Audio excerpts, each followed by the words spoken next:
Olá, somos o CPECA, Centro de Pesquisa em Experimentação Cênica do Ator e da Atriz da Escola de Comunicação e Artes da USP.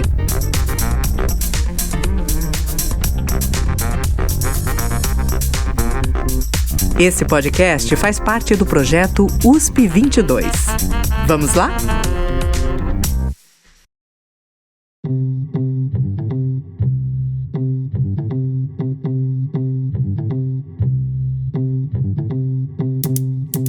Márcia Azevedo é atriz, diretora e professora das artes cênicas.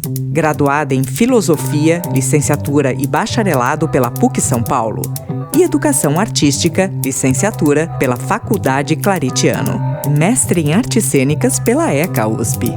Pesquisadora de processos cênicos pautados em imaginação e criatividade.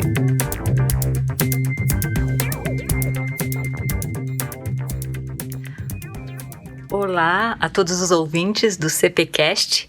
Eu sou a Silvia Lulier e hoje eu converso com a Márcia Azevedo. Olá, Márcia. Oi, Silvia. Olá a todas as pessoas que estão aqui ouvindo. Para começar, eu queria que você se apresentasse, contando um pouco da sua trajetória como pesquisadora, como pedagoga também, sua trajetória nas artes de modo geral. Então tá bom. Meu nome é Márcia Azevedo, então eu sou atriz, diretora, professora, locutora.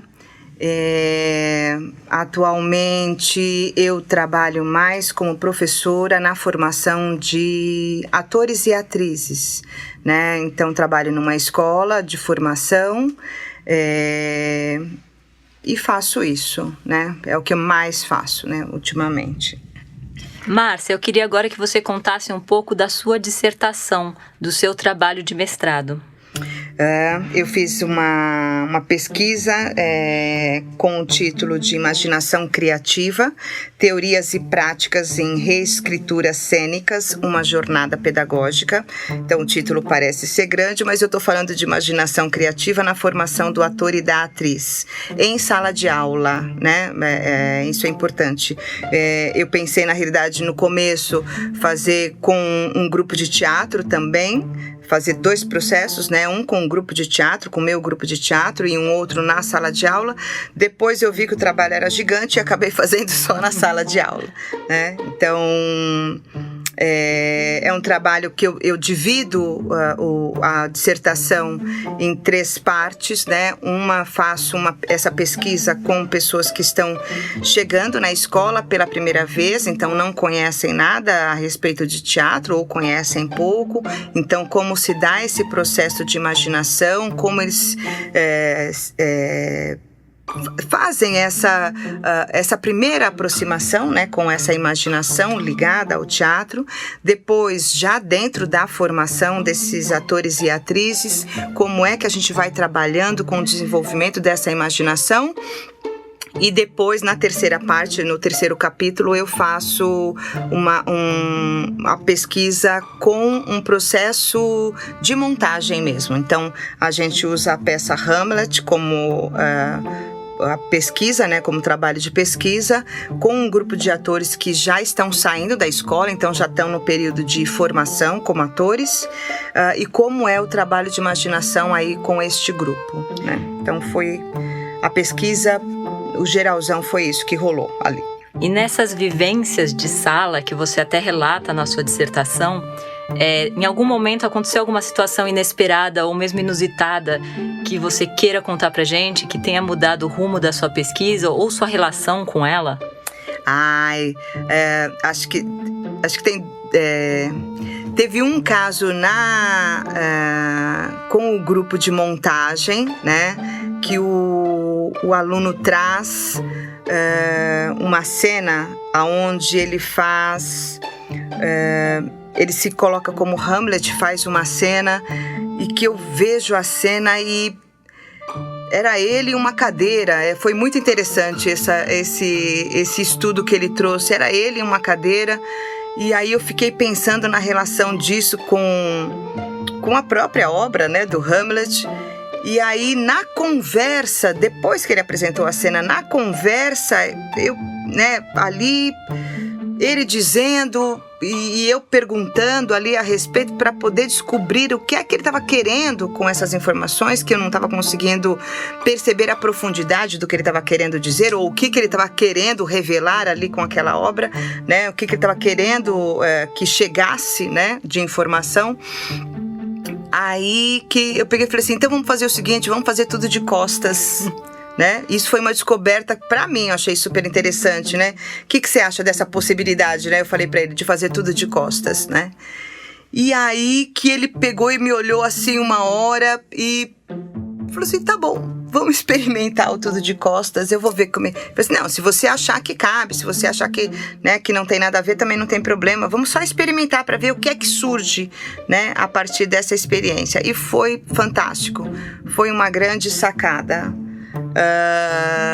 E a cena, de verdade, a cena cresceu, a cena se desenvolveu e ela acabou indo pro espetáculo a partir dessa virada, virar de costas, né? Mas o mais interessante aí, pensando em imaginação, né?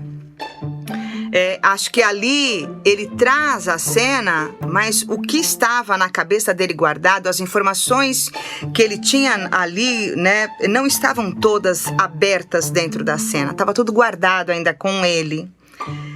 E precisava, então na conversa que a gente teve ali é que foi desabrochando essas outras informações, né? Então o campo da imaginação também passa por essa conversa aberta, por essas informações de eu não sei, e por perguntas também, né? Como é que eu faço isso? O que você está pensando a respeito daquilo?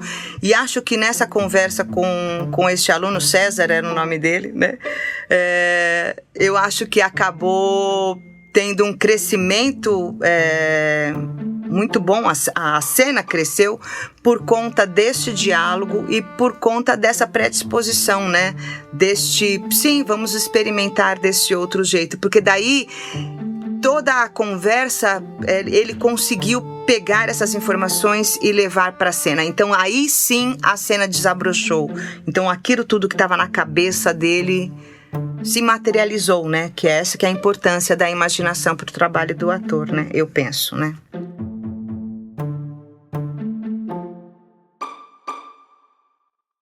Eu queria que você contasse também um pouco pra gente desse seu processo de escritura como pesquisadora da redação da sua dissertação, porque no final você lista, você explica alguns exercícios, você propõe exercícios para a sala de aula. Uhum. E eu queria saber se você já tinha essa ideia ou se foi alguma coisa que apareceu depois. Como foi isso? No começo da escrita, e aí eu acho que o CPECA, ele tem uma importância gigantesca na minha vida por conta disso, porque foi ali no CPECA que as coisas foram desabrochando um pouco, sabe? Mesmo o Coutinho ele falava assim, não, vamos fazer já tudo, experimenta já ir fazendo tudo junto, né? A pesquisa e já vai colocando a prática e vai misturando todas as informações. E aí, isso no começo para mim era meio difícil, né? Mas eu já tinha, na minha bagagem pessoal, né, já tinha a coisa da escrita do diário de bordo, né? Então isso já era uma informação próxima. E aí eu falei assim, quer saber? Eu vou fazer como se fosse um registro de diário de bordo mesmo. Tanto que na dissertação eu coloco vários relatos do meu diário de bordo, vários relatos do diário de bordo da turma. Então isso tudo acabou que virou material, né? E foi para a dissertação como prova viva, né? Ou como registro vivo de tudo que estava rolando ali, os pensamentos dos alunos, os pensamentos das assistentes que estavam ali junto comigo. Então, acho que muito dessa escrita, né, dessa maneira de escrever, acho que foi ali no CPECA, dessas conversas que a gente tinha ali com o coletivo, do Coutinho também, né, e falou assim, experimenta, faz assim, faz assado, né, então acho que teve essa condução, mas também teve por outro lado, essa outra informação. Então eu vou arriscar, vou experimentar meu diário de bordo, que já me acompanha já faz tempo, vou pegar aqui os registros todos dos alunos e vou colocar tudo dentro desse caldeirão todo, né, que é a dissertação, né? Então, e eu acho que no final das contas, era assim mesmo que tinha que sair. Eu acho que foi bem positivo nesse ponto, porque daí acabou que virou a minha cara mesmo, né? Então ela foi se formando e foi ficando mesmo com a minha cara, que essa coisa de explicar o exercício, né? Eu gosto de sabe assim, quando a pessoa me pergunta, como é que faz tal coisa, eu gosto de explicar para a pessoa, é assim, assim, assado.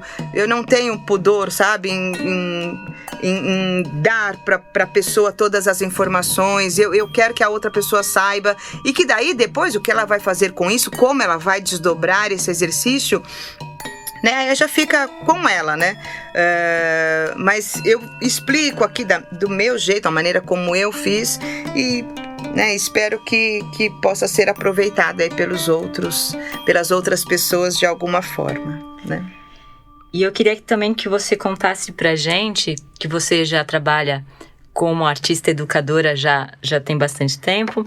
Você fez seu mestrado falando disso, né, dessa sua prática em sala de aula, e como essa sua pesquisa se ela alterou, né, e como se alterou, imagino que sim, pelo que você já contou pra gente, como que é que ela alterou a sua prática pedagógica? Como você sente essa alteração?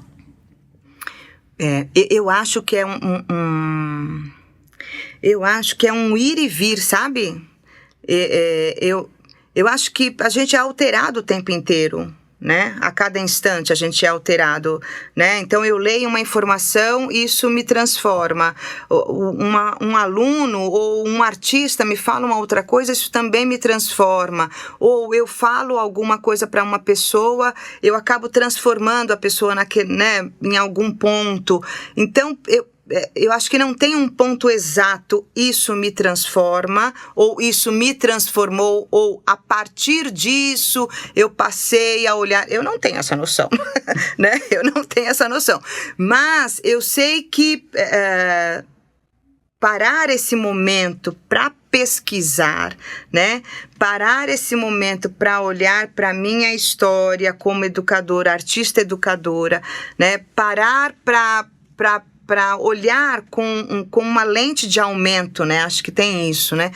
Com uma lente de aumento para todo este trabalho, fez com que aguçassem algumas percepções ali com relação ao trabalho em si, e talvez, sim, né, essa lente de aumento tenha feito assim, mas eu faço assim, mas isso aqui eu faço assado, né, isso aqui eu gosto de...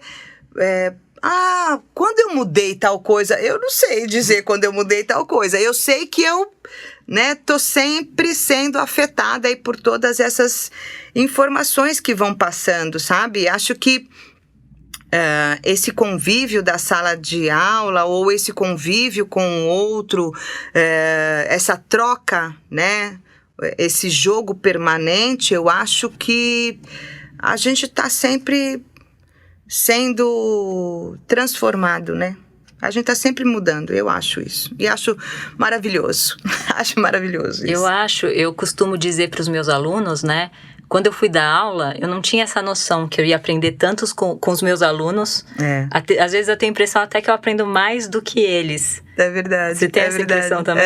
É verdade. É uma troca, né? Não tem jeito, não tem escapatória, né? O que o outro fala nos afeta, não tem como, né? E o que a gente fala também afeta o outro, né? Não tem jeito, né? Isso é bem verdade.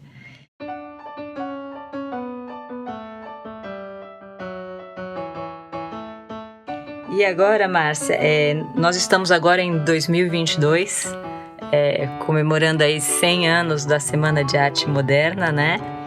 E onde a gente colocou muito em questão essa coisa, o que é ser brasileiro, a brasilidade. E nós aqui no podcast do CPECA, nós estamos conversando isso, o que é ser um pesquisador brasileiro, né? E lendo a sua dissertação, você fala muito do Stanislavski. Stanislavski é uma referência na sua dissertação. Então eu queria que você me contasse como você vê esse autor russo no corpo brasileiro, na pesquisa brasileira. Boa pergunta. O Stanislavski, ele desenvolve ali, né, junto com esses atores lá na Rússia, em Moscou, uma pesquisa universal, eu acho, né? Então, no meu ponto de vista, pouco importa que ele é russo, né? O mais importante é que o que ele diz pode ser para um alemão, pode ser para um japonês, pode ser para um brasileiro, pode ser para um boliviano, pode ser para qualquer pessoa, né? Então, quando Stanislavski propõe, né, o que é que eu faço nessa situação, né? Não é só o russo, né? Então, é para o russo nas condições deles lá, dentro das circunstâncias deles, mas eu também posso pegar essa frase e usar aqui dentro das nossas circunstâncias, né?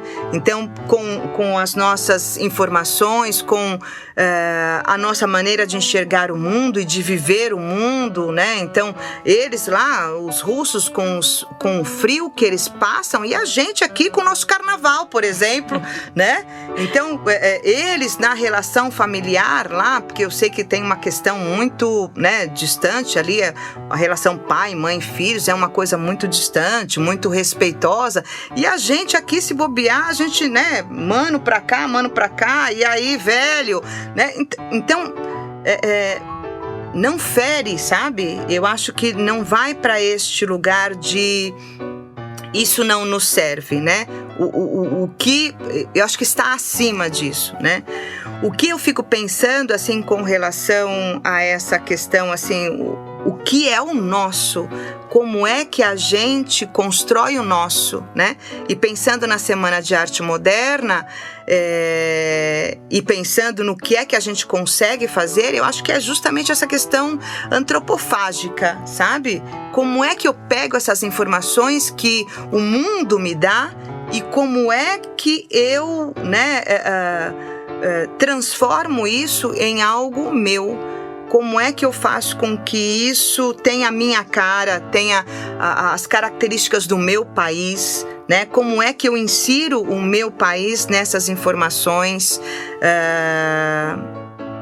não ficando, né, não deixando assim, isso aqui é russo, essas informações são russas, né, não mantendo ali dentro de um quadrado, dentro de um formato, não, mas pegando ali como, né, antropofagia mesmo, pego isso, engulo e degluo, faço, né, essa digestão daquilo. Exatamente, coloco isso para fora do meu jeito, né, então eu acho que é isso que a gente tem que buscar, eu acho que em qualquer coisa, né, não só na nossa arte, porque eu sempre penso assim, que mesmo como as pessoas da Semana de 22, né, eles não negaram o que estava acontecendo, né, mas pegaram as informações e transformaram em algo que fosse nosso, né, então essas informações, eu acho que elas são importantes para a gente refletir sobre o que é nosso, e como a gente pega tudo que tem no mundo e transforma em algo que possa nos servir e que a gente possa contribuir de alguma forma com as nossas coisas, com as nossas maneiras de pensar, né? Com que possa conversar com o nosso jeito de ser brasileiro, né? E o modo de pesquisar brasileiro, E o modo de pesquisar brasileiro, né? É o nosso samba, né? É o nosso pagode, né? É o nosso funk, é tudo isso que está perto da gente, né? E a nossa maneira de fazer teatro também, o que é que a gente tem, né? E como a gente faz isso aqui, né? Então, acho que tem muito disso, eu acho, sabe? Embutida nessa coisa de, né, o que a gente faz com essas informações e com essas, principalmente com essas informações que foram deixadas pra gente desses artistas que fizeram essa revolução na semana, né, de 22, né? Então, o que eles estavam querendo dizer e o que a gente tem que fazer com isso hoje, aí nesses 100 anos, né? Que manifestação é essa que a gente tem que provocar na gente, né? Penso eu, né? Então, Márcia, agora eu queria abrir para ver se algum dos nossos colegas, temos colegas aqui no estúdio hoje, se eles têm alguma pergunta para você. Temos aqui Simone Grande com a gente hoje, que vai fazer uma pergunta para Márcia. Oi, Márcia. Oi, bom? Simone. Que bom ter você aqui, te ouvir você falar da sua pesquisa. E acho que esse tema da imaginação sempre é uma coisa que instiga muito a gente, né? Porque a gente vive num mundo hoje com as imagens prontas, as coisas chegam prontas, né? A gente não usa a nossa memória, estimula pouco a imaginação. Eu imagino que alguns alunos e alunas tenham dificuldade, às vezes, de se conectar com esse lugar mais livre nosso. Acho que a imaginação é esse lugar mais livre, né? Onde a gente mescla a nossa memória, quem a gente é, com o estímulo externo, com o que vem, né? Então a minha pergunta é essa: você acha que, de alguma maneira, olhar para esse assunto e voltar para a sala de aula te trouxe algum dado assim que você não tinha, ou você conseguiu ajudar essas pessoas em processo a se aproximarem mais desse lugar sensível, né? Desse lugar onde a gente se conecta, pode se conectar com a gente mesmo, na nossa verdade, né? Na nossa, para poder imaginar, para poder brincar com isso, se deixar livre. Um pouco isso. Você sabe que eu acho, você comentando a respeito disso me fez pensar nessa coisa da imaginação nesse tempo que a gente vive, né? Como tudo é pronto hoje, né? Como tudo é de apertar botão, né? A boneca faz tudo, o carrinho faz tudo, você só precisa ficar olhando, né? A imaginação, ela vai ficando meio empobrecida, né? Então, eu vejo na sala de aula, por exemplo, com esses alunos em formação, que às vezes tudo é muito aquém, né? Mas por um adormecimento mesmo, sabe? Eu penso, né? A gente vai adormecendo. Se a gente não usa, a gente, né, adormece. Então, eu lembro de um exercício que eu dei uma vez, que era... vou contar um caso aqui que aconteceu. Conta. Eu dei um exercício uma vez na sala de aula, que era você pegar dentro de um saco um objeto, né? E aí você pegava um objeto qualquer, não podia olhar, e você olhava para o objeto e tinha que falar a respeito dele, né? Contar uma história, inventar uma história ali. E, foi doido, porque a pessoa, ela travou, ela olhava pro objeto e não era nada assustador, era uma caixinha, sabe? A pessoa travou, e aí eu percebi isso, daí peguei e falei assim, olha, não tem problema, não precisa ser agora, né? Pode ser depois, vai pensando, vou passar pro próximo, né? E aí o próximo também pegou um objeto, era uma rodinha, né, de carro. A pessoa também não conseguiu inventar uma história ali na hora a respeito daquele objeto. E aí, né, eu falei assim, me ferrei. Pensei... Foi aquela coisa da contaminação, né? Um vai contaminando o outro. Aí me ferrei, aí pensei, você quer saber, vou mudar o exercício, né? Aí mudei o exercício, quer dizer, mantive ele, só mudei a maneira, né? Eu coloquei em grupos, dei os objetos todos ali, pedi para eles construírem juntos, né? Ainda mantive essa coisa de explorar a imaginação ali, só que no coletivo, né? Mas eu fui para casa pensando a respeito disso. Eu falei assim, gente, o que está acontecendo? Era um objeto, era você contar uma história a respeito disso. E por que é que não, né? E aí eu fico pensando a respeito disso. Porque eu fico pensando assim, quando eu era pequena, né? Eu, Márcia, né? Eu pegava um pedaço de pau e inventava coisas, né? Aquele pedaço de pau era a minha espada, aquele pedaço de pau era a minha colher para poder fazer... as minhas comidinhas, eu pegava mato, colocava no meio da panela, né? Eu inventava coisas, né? Agora, como tudo hoje é pronto, eu não sei o que está acontecendo com essa imaginação que seria o natural a gente desenvolver, né? Então, isso me fez pensar nessas pessoas, assim, gente, aonde está esse poder imaginativo que é natural, né? Da pessoa e por que travou? Tudo bem, a pessoa fica nervosa ali no comecinho, tem isso, mas também tem essa coisa de, pode ser isso, né? Uma coisinha você quer falar, né? Mas não, então eu acho que também a gente se bobear por conta dessa coisa tudo pronta hoje em dia, a imagem tá pronta, apesar de ser tudo muito visual hoje, não te estimula, né? Então, esse não estimular, o que é que a gente faz com isso? Então, quer dizer, assim, me dá a impressão que a gente está ficando mais pobre neste lugar, sabe? A gente está fazendo com que a nossa imaginação, a nossa capacidade imaginativa, nesse campo da criação, pensando na arte, né? Ela está tendenciando, né, ao empobrecimento, né? Eu penso, penso isso. E você consegue sentir isso na sua prática com os alunos que você acompanha, que essa progressão está acontecendo? Isso aparece, é doido, porque, né, vamos fazer aqui agora nessa versão que a gente está vivendo, né, essa versão online, né, as coisas já são mais tendenciosas, né, a ficar só ali no quadradinho tela, né? Não, vamos sair daqui, vamos fazer uma cena debaixo da cama, vamos fazer uma cena em outro lugar da casa. Parece que tudo, assim, não, mas no outro lugar da casa, debaixo da cama, por quê?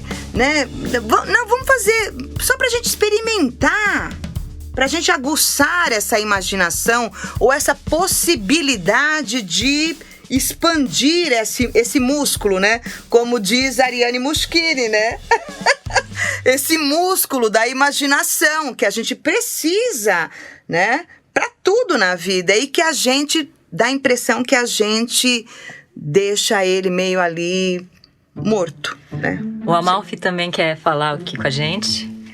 Você acha que, além de muscular a imaginação, né? Que eles falam lá, Teatro do Soleil, tem aí também uma questão de conseguir se colocar para além do emoji e o curtir na rede social, né? Você acha que também tem isso? Porque aí a gente começa a acrescentar uma outra dificuldade, né? Exato. Que se antes era só dificuldade de criar alguma coisa, imaginar, agora além de criar, a pessoa tem que colocar, uma atividade que ela não tem o hábito, né? Não Sim. tem o hábito, principalmente agora com esse retorno da pandemia, né? Eu não sei, eu tenho percebido isso, que existe uma certa dificuldade. Os alunos às vezes têm uma desenvoltura muito grande na escrita, né? Uma tarefa escrita, eles te entregam, você fala, nossa, essa pessoa nunca falou assim em aula, né? Aí eu penso assim, será que é porque ela escreve muito bem ou será que é porque ela tem dificuldade de falar em público? Você sabe o que eu acho, Amalfi? A pandemia porque é o que existe agora, né? Por isso que a gente está falando dela, né? A pandemia, a gente vai viver aí com os resquícios da pandemia, né? no semestre passado, no final do ano passado, eu fiz um encontro presencial com a minha turma, né, de montagem. A gente tinha um espetáculo para apresentar e a gente decidiu fazê-lo presencial, né? E a gente ia gravar e as pessoas iam assistir das suas casas. Então nós fizemos um encontro presencial na escola, né? E eu acabei esquecendo um papel na secretaria e falei para as pessoas assim, fiquem aí, façam um aquecimento, façam alguma coisinha, eu já volto, só vou pegar o papel e já venho, né?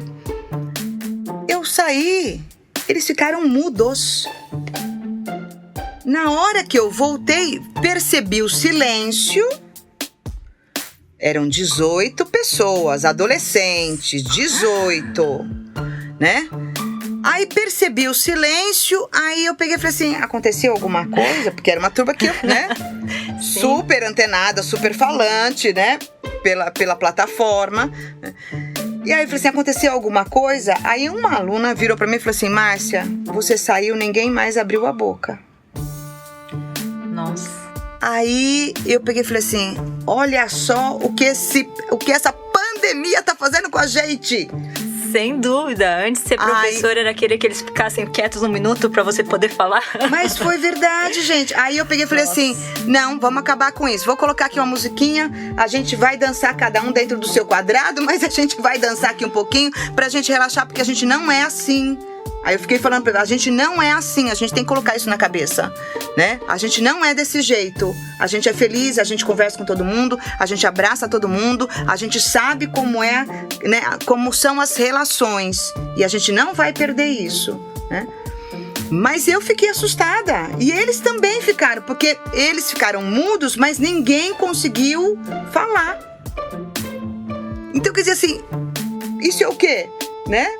Isso é a pandemia, porque a gente ficou acostumado a ficar na tela aqui no quadradinho e ficar quieto. Não vou falar porque daí vou atropelar o outro. Então é claro, curtir, colocar lá um joinha é mais fácil, né? Colocar uma caretinha ali do emoji é mais fácil, né? Agora se relacionar é mais difícil, né? E assim, só uma coisinha que eu queria falar, que essas carinhas, né, esses emojis que são colocados, eles também não representam a infinidade de sentimentos e de coisas que acontecem com a gente. Eles suprimem, né, muitas coisas. Então, assim, você manifesta uma reação sua batendo palmas, por exemplo. Mas aquilo necessariamente não quer dizer o que você está sentindo. Exatamente. Então, quer dizer assim, é gigante a informação, né? Mas são resquícios desse período que a gente está vivendo e que a gente vai ter aí um desdobramento e que, é claro, a imaginação está aí envolvida nisso tudo, né? E que a gente vai perceber aí nos nossos próximos trabalhos, né, nos nossos próximos alunos, a gente vai perceber essa dificuldade. Mas a gente também tem que estar ligado nessas informações todas e saber, né, o porquê disso, porque não é uma preguiça, né? Não é não tô afim da sua aula, ou porque a gente fica pensando, o cara vem fazer teatro, por que ele tá agindo assim, né? Mas não é, né? É esse anterior que anestesiou, né? Anestesiou. Então, o trabalho que a gente tem, pensando como professora, né, da sala de aula, não é?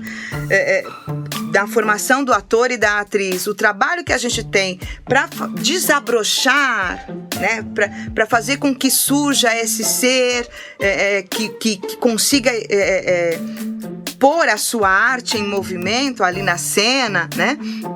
O trabalho que a gente já tinha antes, a gente vai ter que duplicar, né? Porque a tendência me parece ser essa aí um pouquinho. Então, muito obrigada, Márcia. Eu que agradeço.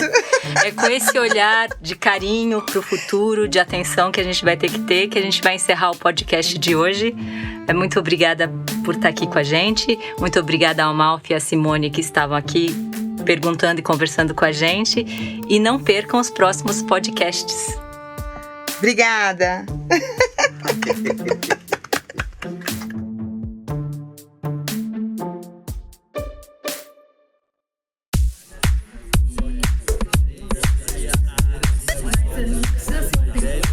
Conheça mais sobre nós, o CPECA, no Instagram, @CPECA2019. Até mais!